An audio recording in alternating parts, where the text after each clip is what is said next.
નમસ્કાર મિત્રો, સુખનું sim card practical એક્ટિવિટીના ત્રીજા એપિસોડમાં આપ સૌનું સ્વાગત છે. મિત્રો, આજે 15મી જાન્યુઆરી અને 15મી જાન્યુઆરી એટલે ભારતીય સેના દિવસ.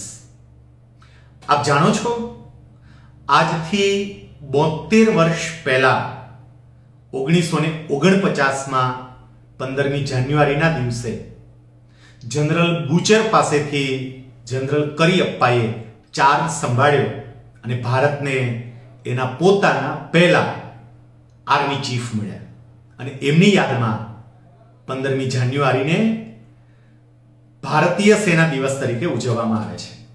મિત્રો, આપણી આવતા અઠવાડિયાની એક્ટિવિટી પણ આપણી ભારતીય સેના સાથે સંકળાયેલી છે. આપણે બધા ખૂબ સરસ રીતે આપણું જીવન જીવીએ છીએ, શાંતિથી આપણા દિવસો પસાર થાય છે, સુરક્ષામય જીવન વીતી રહ્યું છે.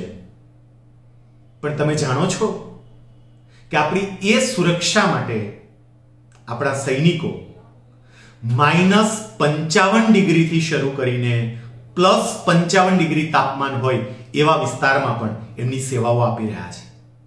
એ આ બધું એટલા માટે સહન કરે છે કારણ કે આપણે સુખ ચેનથી રહી શકીએ. એ સૈનિકો માટે આપણે કંઈ નહીં વિચારીએ, આપણે એક એક્ટિવિટી કરીએ.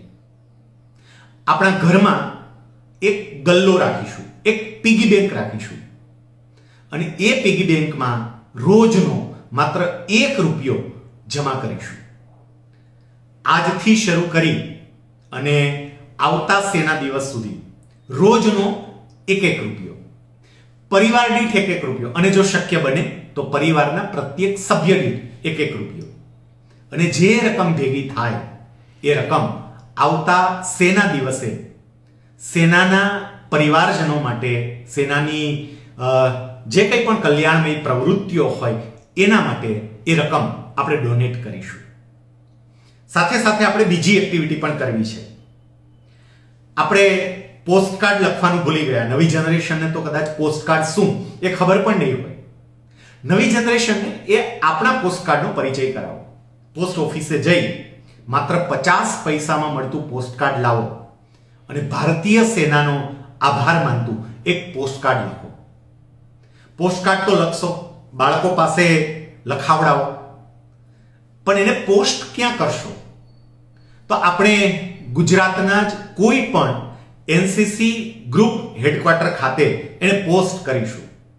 અને સરનામું મેળવવા માટે તમે ગૂગલ ઉપર સર્ચ આપો એનસીસી હેડક્વાર્ટર્સ ઇન ગુજરાત. અમદાવાદમાં પણ એનું હેડક્વાર્ટર છે, રાજકોટમાં પણ છે, જામનગરમાં પણ છે. બધા સરનામા તમને મળશે અને પછી તમને જ્યાં ઈચ્છા હોય એવા સરનામા પર આવું એક પોસ્ટકાર્ડ લખો. મિત્રો, આ પોસ્ટકાર્ડ પણ બહુ મહત્વનું હોય છે કારણ કે સેનાને એવું થાય છે કે અમે જે કરીએ છીએ કોઈ એની નોંધ લે છે અને તમે જે લખેલા પોસ્ટકાર્ડ હોય ને એ બધા પોસ્ટકાર્ડમાંથી સારા પોસ્ટકાર્ડ ભેગા કરીને એનું સેના ડિસ્પ્લે પણ કરે છે અને એટલે આ પોસ્ટકાર્ડ પણ લખવાનું છે. આવતા શુક્રવાર સુધીમાં આ એક્ટિવિટી આપે પૂરી કરવાની છે અને તમારો જે અનુભવ હોય એ અનુભવ સુખનું સિમ કાર્ડ @gmail.com પર મારી સાથે શેર કરવાનો છે. આવતા શુક્રવારે ફરીથી મળીશું એક નવી એક્ટિવિટી સાથે. જય હિન્દ.